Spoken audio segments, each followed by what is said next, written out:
Sorry. Try two. Second try. Sorry. Okay, here we are now. This is the second gathering of our online conference on contemporary iconography.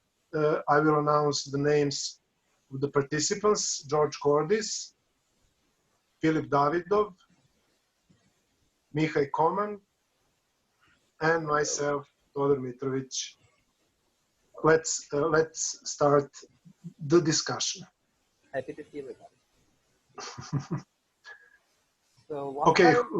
what was the last question we discussed is how creativity is bothering, or it may be making difficulties rather than helping iconographers to work. Yes, this was where we stopped previously.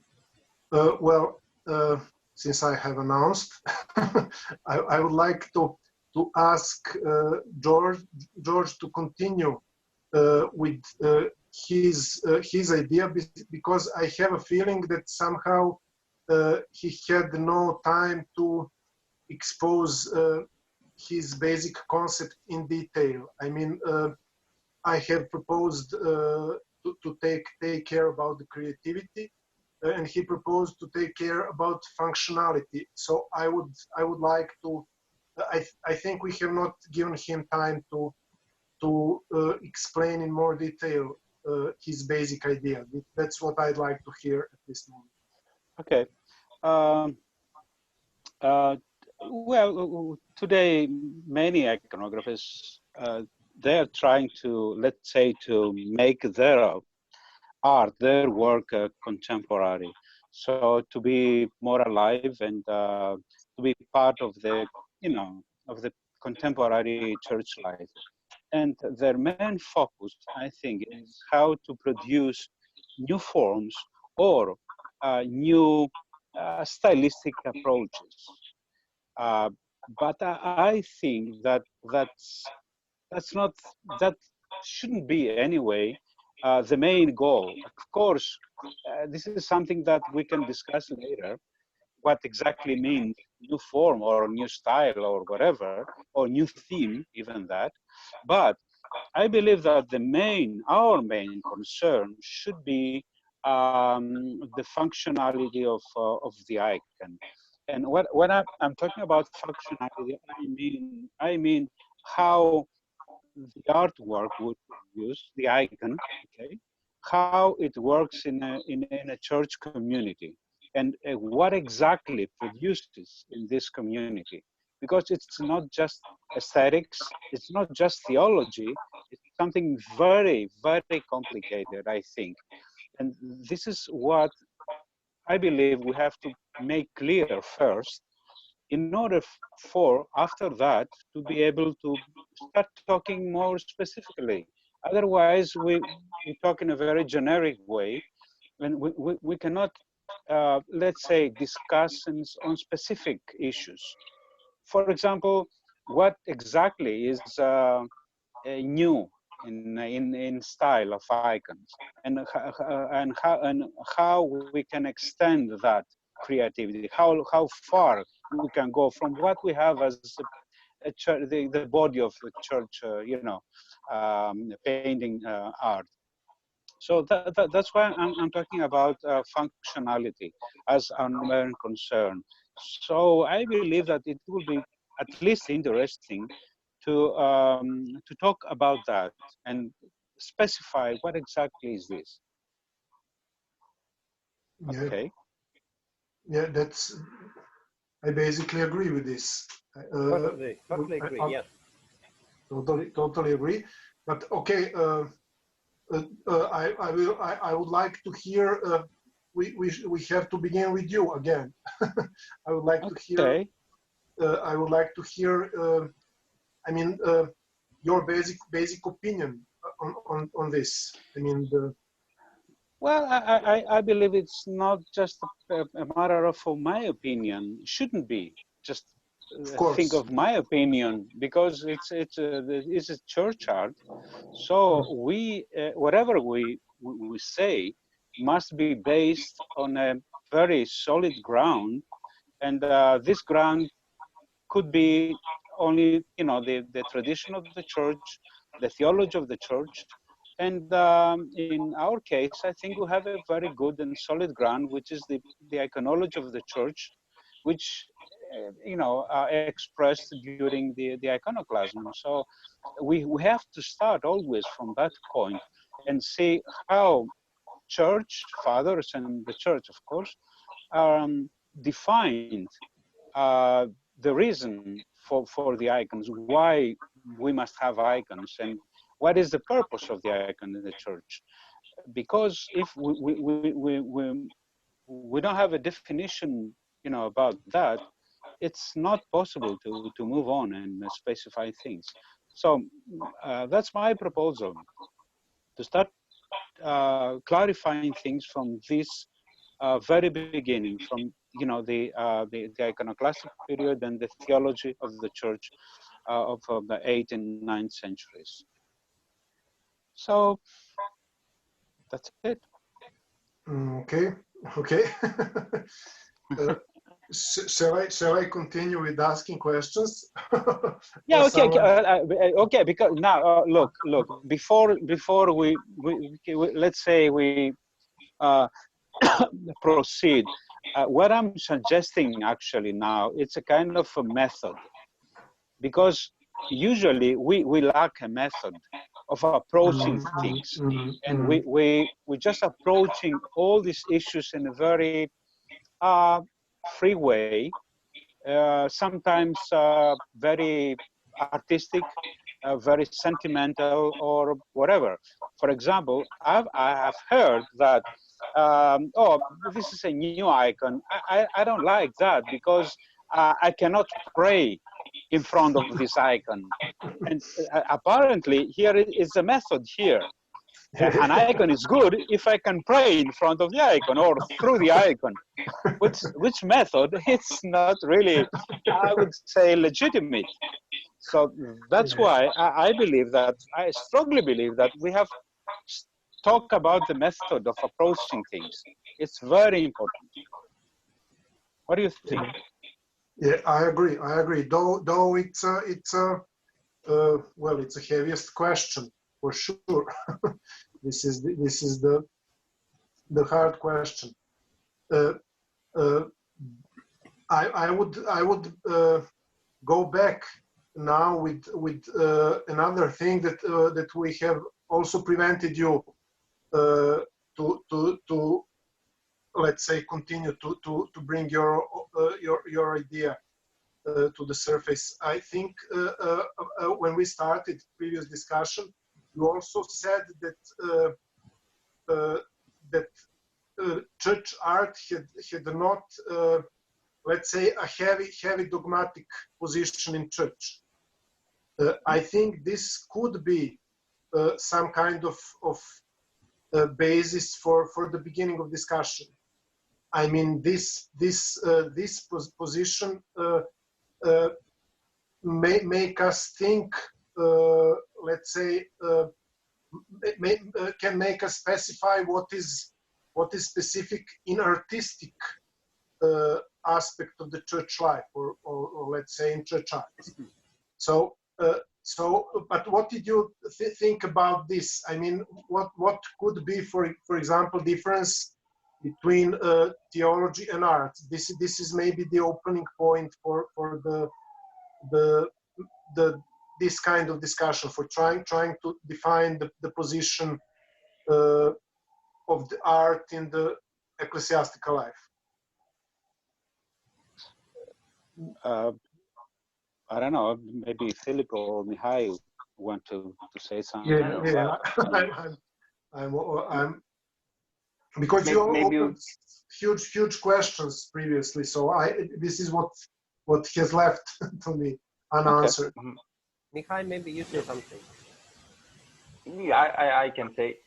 So I would make, I'll propose an important difference. Though the icon should express the theology of the church, but there is a difference in the way it does that. specific. The icon does not describe formally the theology of the church. The language, the artistic language, is not connected directly with the theological content.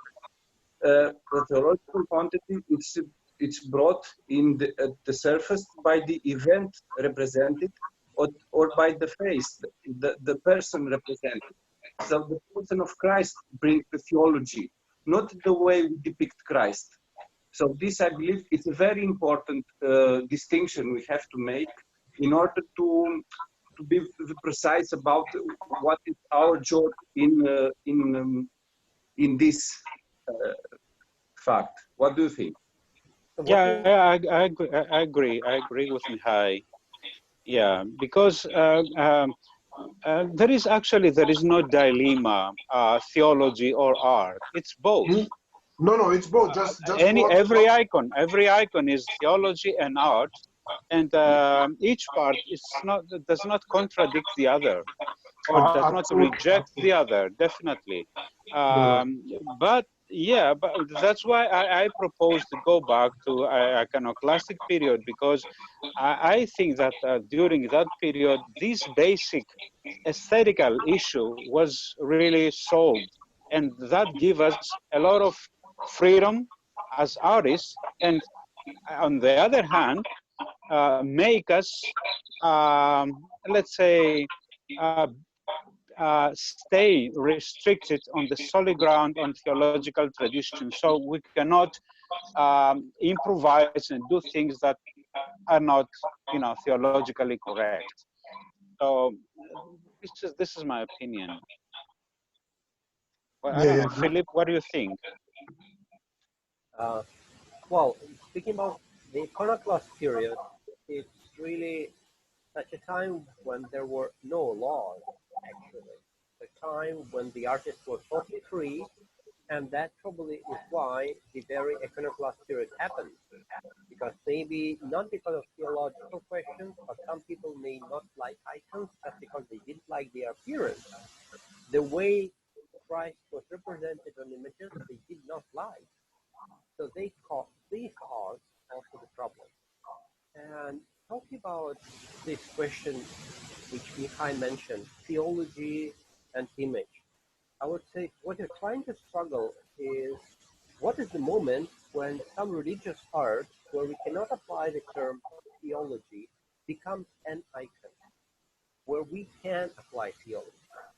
And my little humble opinion would be, it depends on the purposes an artist will pose for himself or his image to complete. So what George was saying, it's about the task and the goal and functionality of it. What you want your image to function as? Do you want the beholder to feel sentimental? Do you want him or her to admire how nicely somebody is depicted? Or would you have a possibility to focus in contemplation and to stay in inner peace so that nothing of the outer world bothers you while you're praying? So I think that it depends on how the artist poses the task for himself. Well, it's a very, very subtle issue, Philip, because if let's say the authenticity of the icon of let's take the icon of Christ as an example. It's just the basic icon in the church. If the icon of Christ, its authenticity is dependent on aesthetic criteria or its functionality, there will be a confusion, because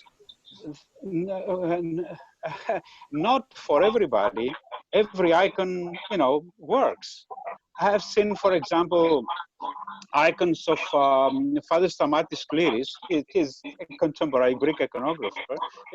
Some people love them, and they really, I believe that they work for them, but other people don't like them at all.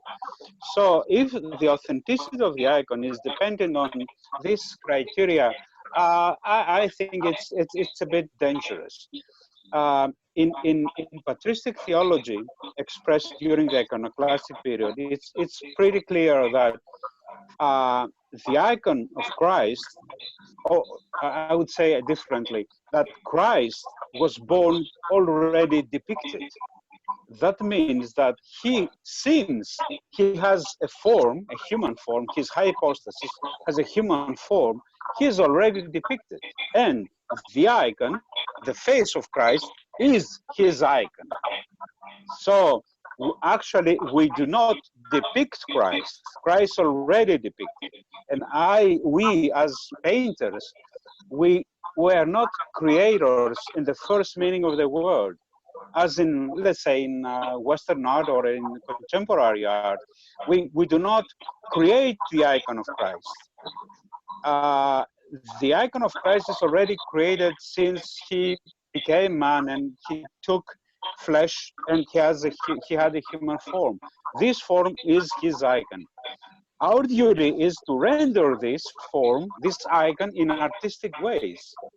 And no artistic mode or painting can really affect the authenticity of the icon. Even if it's a beautiful or good or bad artistic way, the icon of Christ, if his form is there, it's recognizable in the icon is the icon of Christ, even if we don't like it at all, even if it's a very bad artistic way rendered.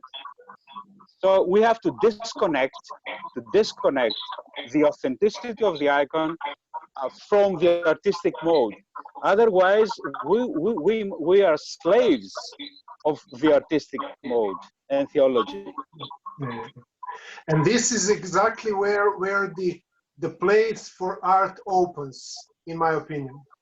Exactly. Exactly. This is the point, I think, what you said, because then artists get their real job, you know.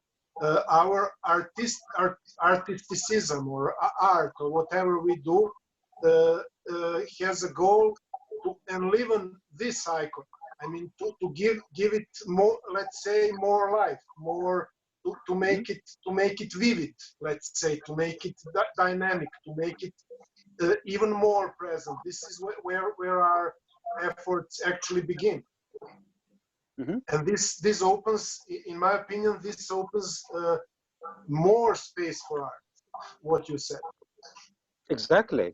We are definitely much more free to produce endless artistic modes to render, you know, the basic icon of Christ. Yeah, this is actually the answer to my previous question. you get it. Yeah. This is where. Sorry. Yeah. Okay, but there is always the question why Church selected this mode. It just happened, or has something to do with something deeper? I don't know. And if it's whatever is the answer, what we can do today? Can we leave this tradition? Can we go in a different thing? How? With which criteria? That's why I'm bringing the issue of functionality, because I think that's a very crucial issue. That's a crucial issue. Yes. With this definition, it becomes clear. Yeah, now it's clear. Yeah. But actually, I love this position exactly because of what I said. This puts off the heavy burden from the back of the artists, and opens a space for let's say, for giving the new life to the icon. I would say then artist gives his best. He brings to God his talents, his feelings, his body at the end, to make this icon alive. So this is really what I think misses today. And I would add. Let's hear Mihai and Philip. I talk all the time. Yeah, okay. I don't know. I don't believe that it's missed so much, Todor. This position of iconographers. I don't know. I can talk about Romania much, which I believe it's of interest for everybody. Here, the things are moving, let's say so. Although there is quite most of the young iconographers, let's take this part of the crowd of the artists, they act not necessarily very free, but they are in research. They are trying to find the way, the good way, okay? And there is a new generation, which is now about 40 years old, and they achieved, they mastered the techniques, the main techniques, you know, for the murals, the frescoes, and so on. But now there are many arguings between the members of these generations. There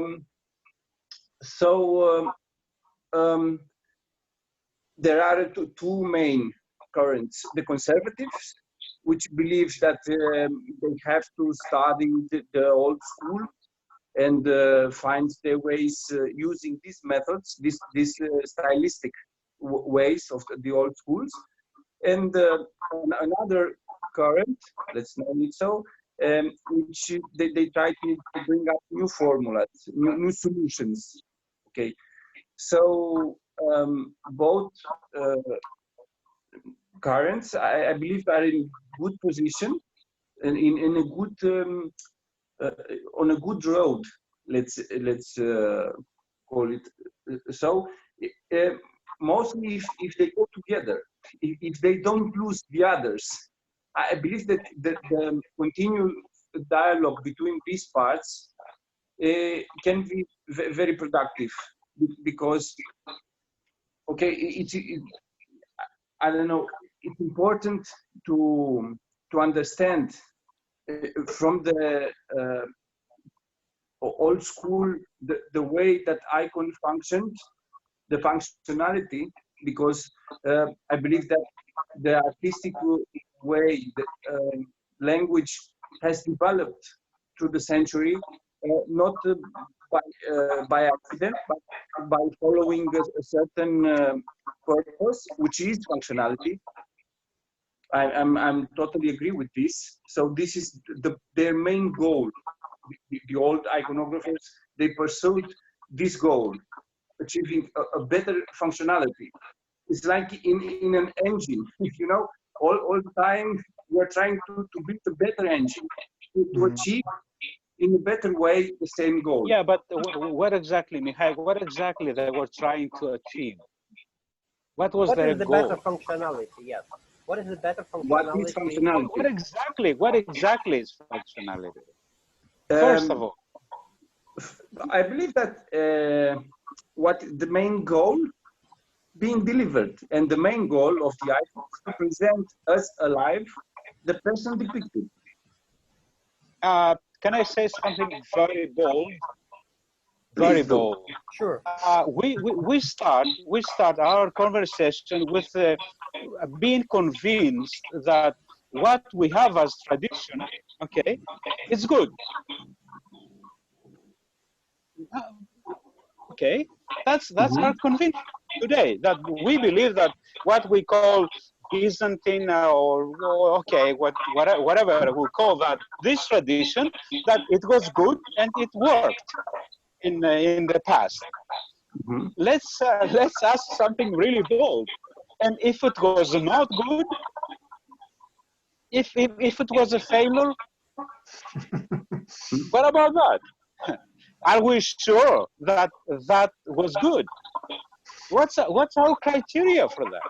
How we judge that? It's very simple. No, it's not simple, Mihai, because today people say, oh, this is the tradition of the church, so this is good. No, it's not the tradition of the church. Definitely it's not. It appeared somehow in, I don't know, 6th, 7th century and lasted for, let's say, another 10 centuries. But definitely it's not a tradition of the church, because tradition means that it's from the very beginning. Otherwise, it's not a tradition. So, what's the criterion? It's definitely it's a rhetoric question, right? Because we want to go back and start questioning everything, start understanding why this tradition is good, why it worked. That's my question. Well, I have a bold answer as well, George. All right, Philip. Thank you.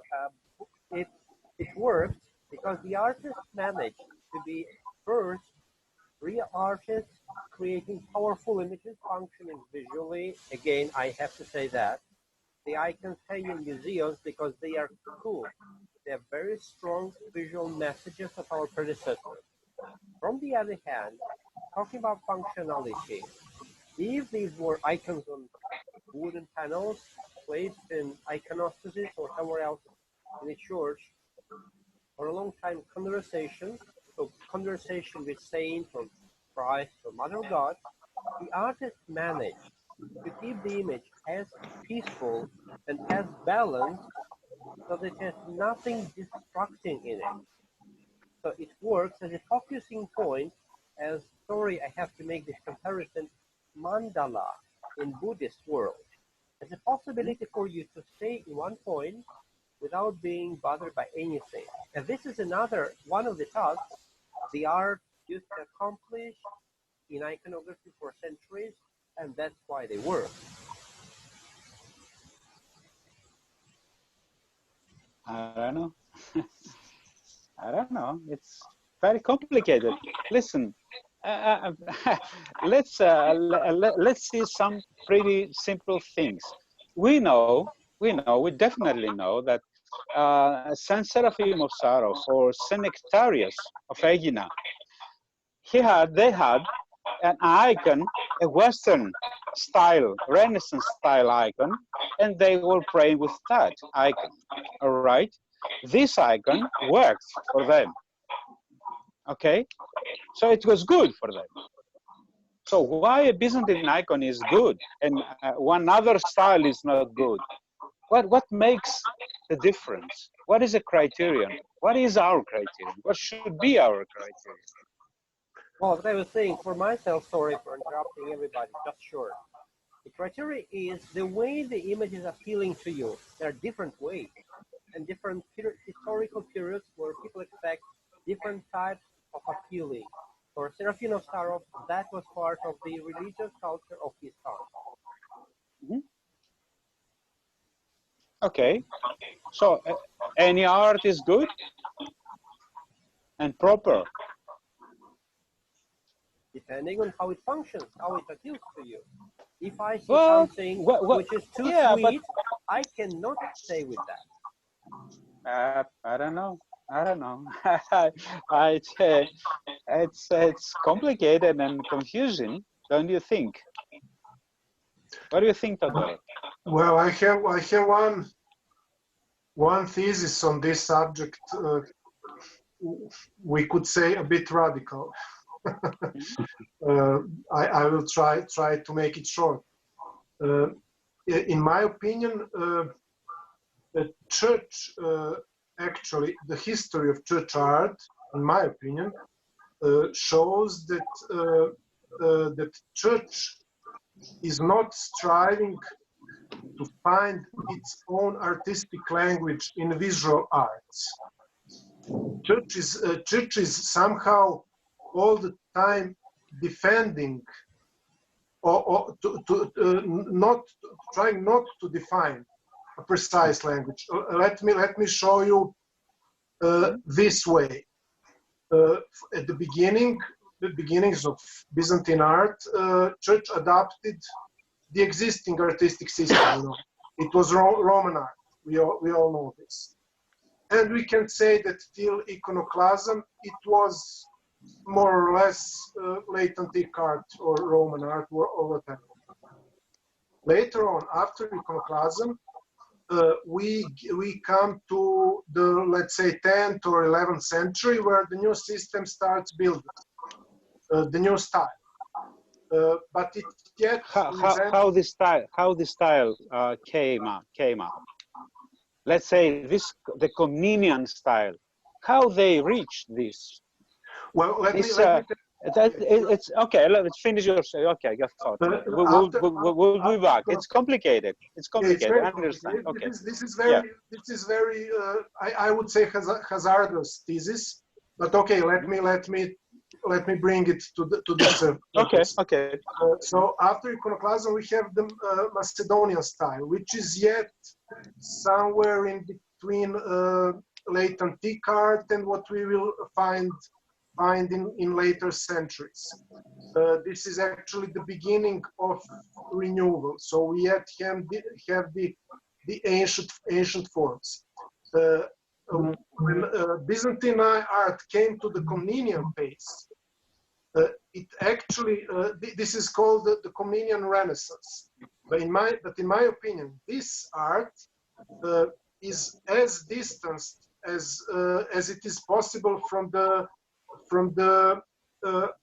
classical art, from the classical form, from the antique art, from the Greek or Roman art. This is the first time that Byzantine art came to its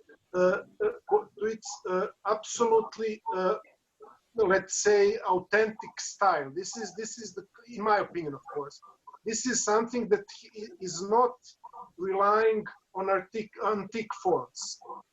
There is actually almost nothing antique in Comnenian art, or very low amount. Todor, can I interrupt? Because something crucial here. It's not possible for having great art as the Comnenian art, just avoiding to reproduce the ancient classical art. It's not a negative phenomenon. It's something positive. They were looking for something. They were not just trying. They were not just trying to move far and go away from something. No, they were not trying. Listen, yeah, but trying. What they were trying? What they were trying? It happened. It happened. No. That's not possible. That's not very far. Okay, let me finish.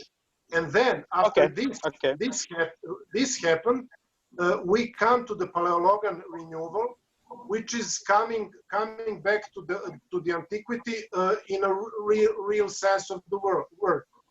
So, in my opinion, church art always comes back to the antiquity, more or less. But when it reaches the far point in this distancing from antiquity, let's say in Comnenian art, then it strives back towards the antiquity. So why church art sticks to the antiquity? Why church art all the time sticks to the Greek or Roman art? No, that was happening in Byzantium because there were analogous movements in literature, in the intellectual life, and the art was following this movement. So it was not just the art which was trying to go back. No. It's the entire culture. But that happened during Byzantium, but it's not. That's not happening all the time. No. Anyhow, I have a feeling that church art simply all the time listens to the impulses of the very epoch where it lives, of the world that surrounds it. So when it came, when Byzantium was became closed in itself, in its own world, then it starts opening towards the antiquity, because it needs not to be closed in itself. This is my opinion. It Okay. needs to go out of itself. So when the new fashion comes from the West, you know, when the Western Renaissance starts, and after a while, you know, the Orthodox Church has no problem and gets very interested in what's happening around it. So it again opens to the world. It's very strange, you know. Yes, but look, yes, Cretan School of Iconography is definitely this, but they did not just took everything. They have just selected few things and they incorporated this to the existing body and they created something that was, I would say, functional for their church life. And so that's important. The same thing happened in Paleologian period. They did not just return, you know, in classic antiquity. No, of course, they took elements. So there was something. They had a criterion. They knew what to take and not which is good and something which is not good for them. They knew. They had criteria, I think. And we don't have criteria. That's the thing. That's my problem. They knew what to do, but we don't know what to do. Yes.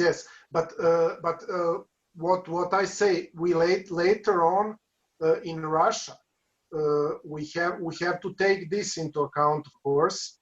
The Western model is totally accepted. I would say without criteria, or was it without criteria? I would say it's also a question. Well, actually, that was imposed by, you know, the emperor, by, you know, Peter the Great. It was, you know, guys, actually it was not. We have Philip here. Yes, we have Philip. No, I would have agreed with you if that were a year ago. But this, like last summer, I have attended a couple of exhibitions which were speaking about the prince, what do you call it? Okay, prince of 17th century, made engravings. Engravings in Russia everywhere. So these engravings being produced by Western people and having this Western impact were diffused and were very easy to copy. They were fashioned. They were fashioned in Russian iconography and became so diffused quickly because it was very easy source for the images. Like if someone now would upload to the internet some specific source of images in a very special, I don't know, style, everybody would get interested in it, and you would see different images made from this model. So that's what happened in Russia. It's not in terror. It's first of all the print and engraving. The same in Mount Athos also. Same thing. A bit later, 18th century, 19th century.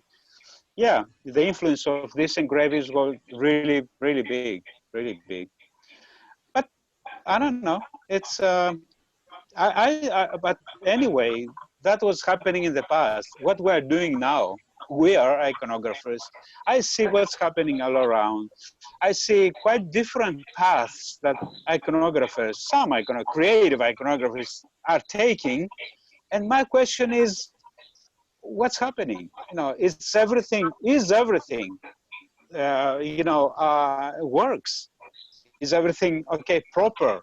Not good. Everything is nice. It's good. Aesthetically, it's beautiful. But is everything proper for our church life? That's my question.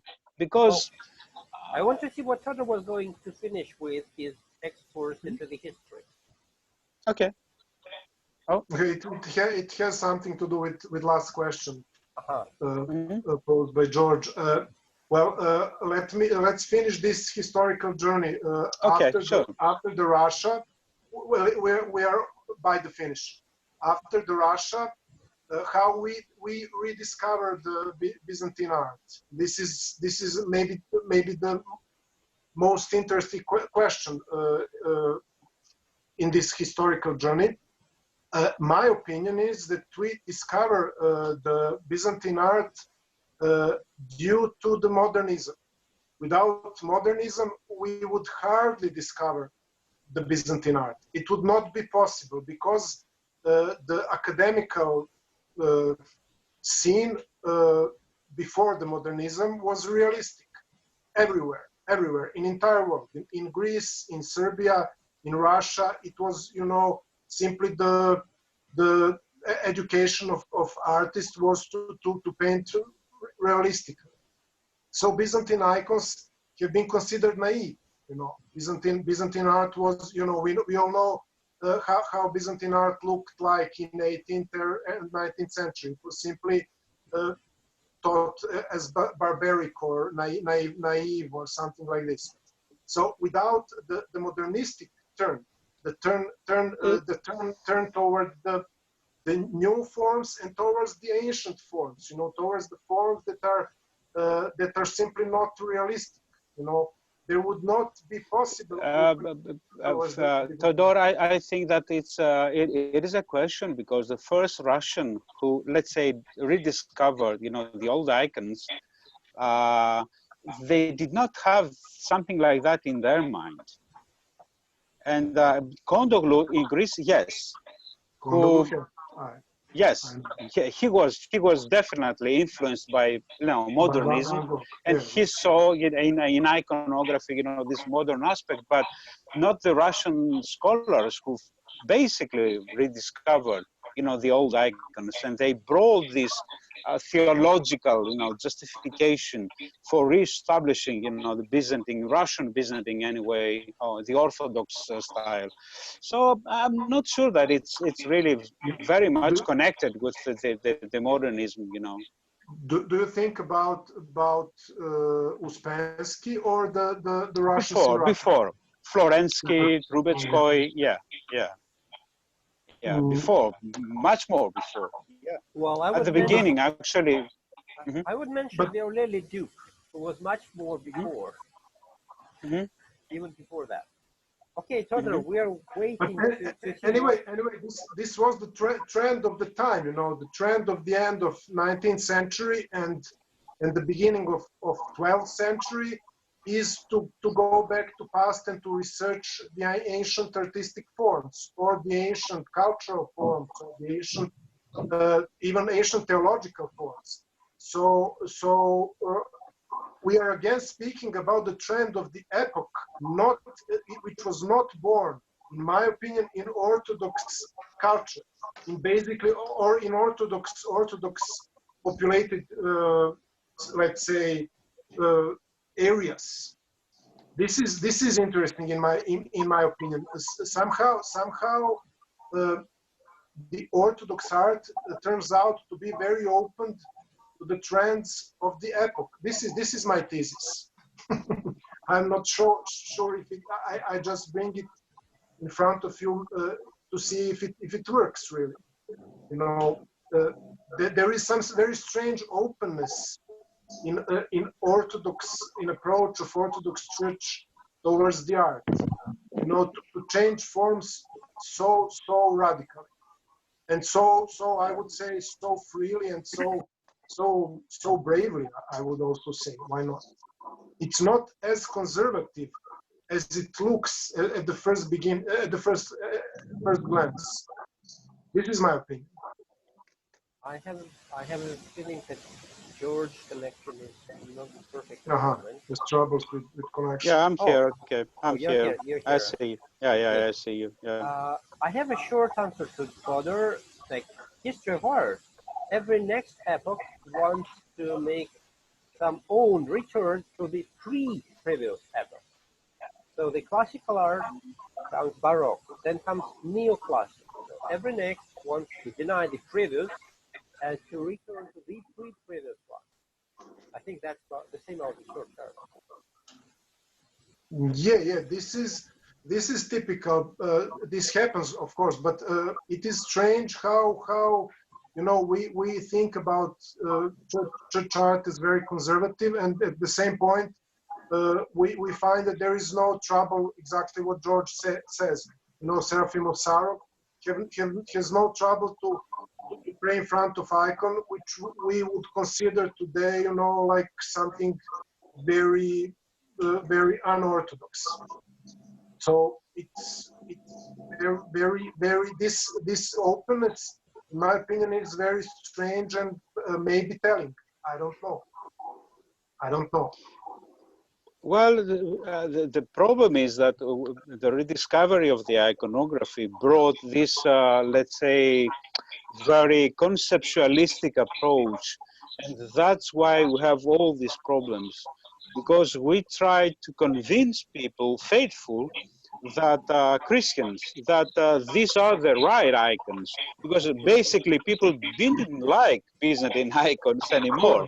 They used to prefer the other icons. So they try to convince them that these are the right icons. Right means theologically right. So they try to develop a kind of theology of the style. And that's why we have this, let's say, conservatism today, because the style was connected to theological content. And today we believe that the icon is the style, and that's the thing. That's a problem. Well, this what brings us to your previous question: is this a right style?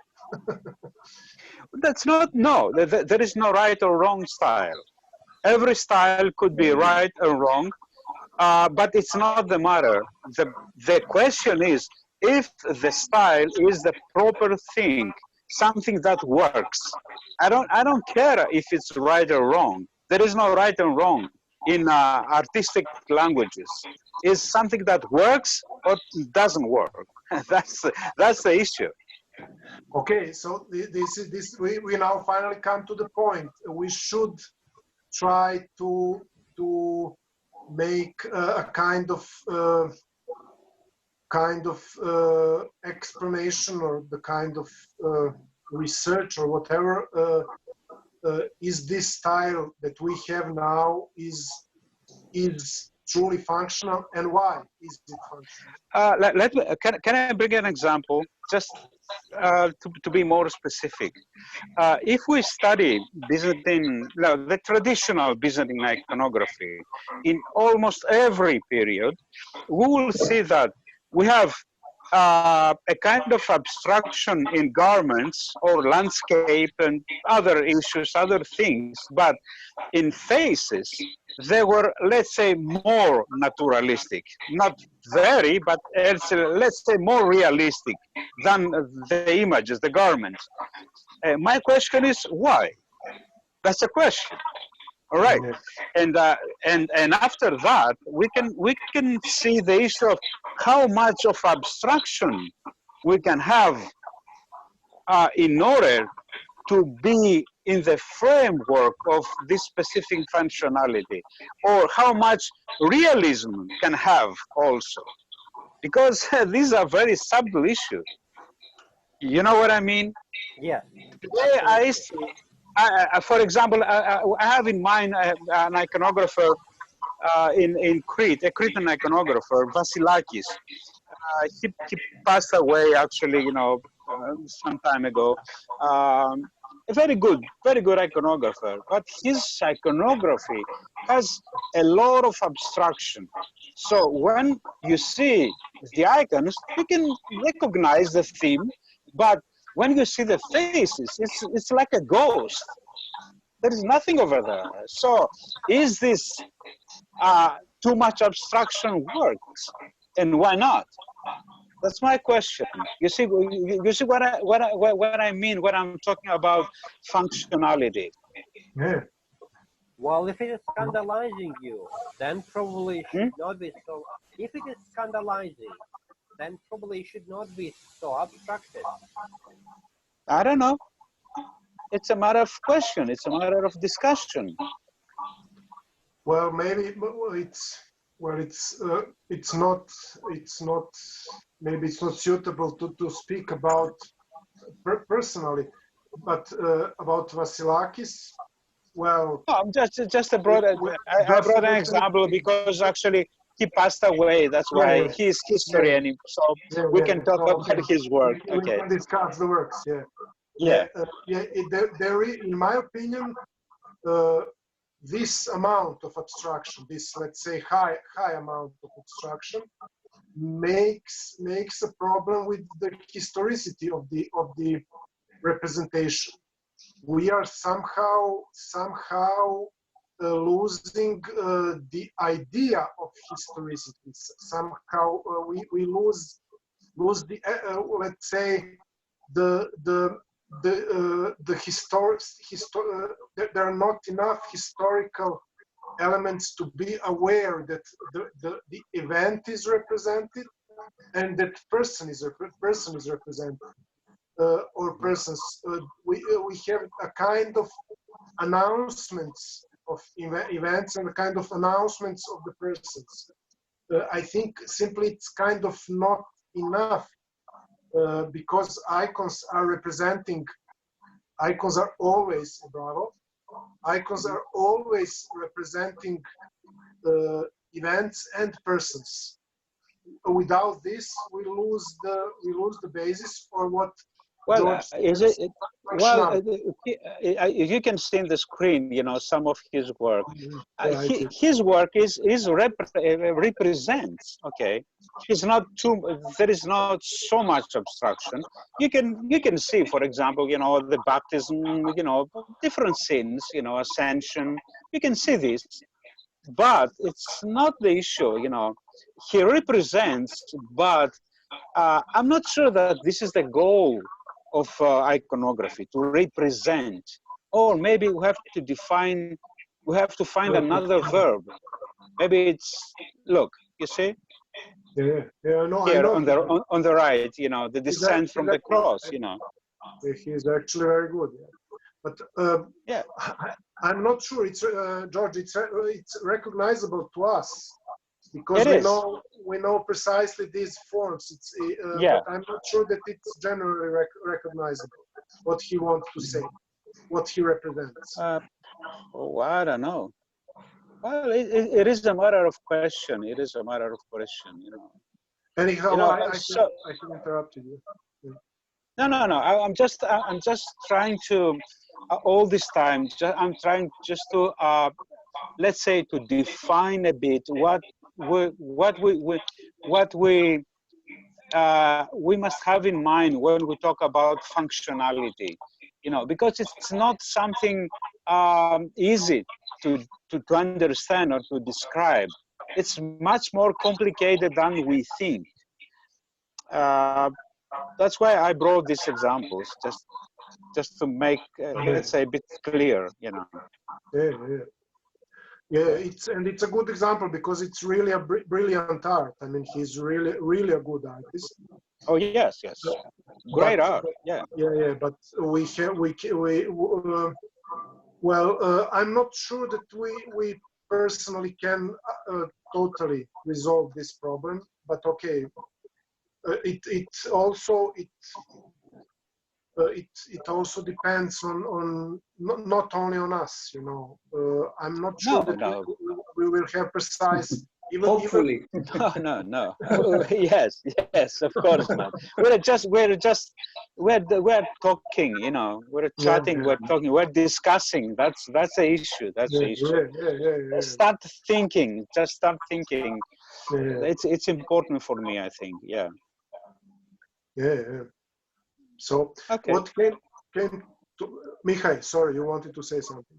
No. Please continue. No. Something came to my mind. What you said about that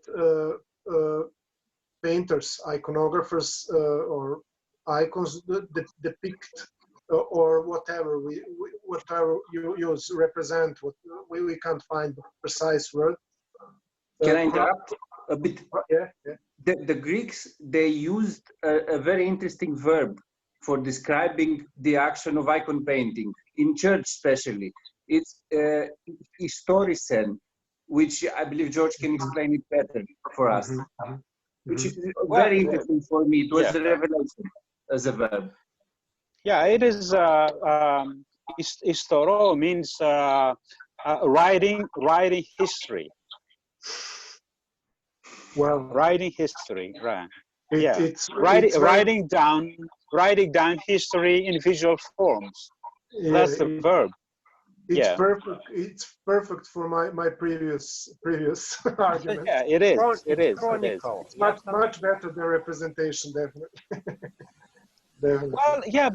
Well, but actually, I think that it's not completely. Even this verb does not completely describes exactly what we are doing in iconography, because actually we do not represent just something that happened in the past, but we are trying to present something, to make something present, Of course, something which is much more important. Of course, We are but- presenting, not representing. Yeah, that's of course, important. but if we lose representing, if we lose the historical Yes, element, yes, definitely. we are Yes, also yes. in trouble. Right. Yes, yes. Yeah, Exactly. I think simply that Vasilakis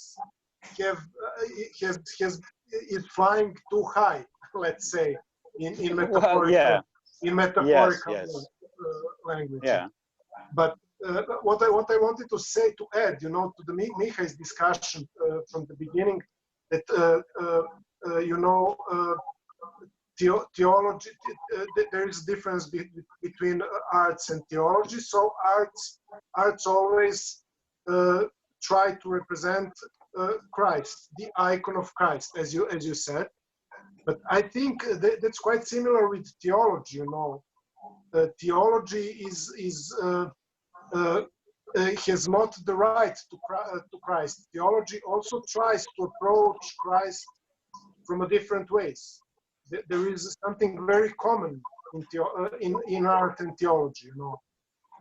Every theologian speaks about Christ in different way, and yet it is the same Christ. It should be the same Christ. But should be the same Christ. Same Christ. Yes. It's very, actually, in my opinion, it's very similar with arts. It's actually, though with different means, of course. This is simply the addition which makes the common grounds between theology and the arts. So I have a suggestion, because I think that the time is, let's say, goes far away. Yeah, I have a suggestion for next session. I would like us, if you agree, of course, to talk about the different kind of icons. It's important because not all icons are same kind. For example, there are historical icons and there are theological icons that does not describe history, but as you said, Tagore, it's very close to what theologians do. Actually, they interpret divine economy. So I would suggest next time to talk on this subject. I think that would be very helpful. Okay, I'm totally in, but I suggest we continue or finish this thing without how much abstraction or how much realisticity should there be in an icon as well. Yes.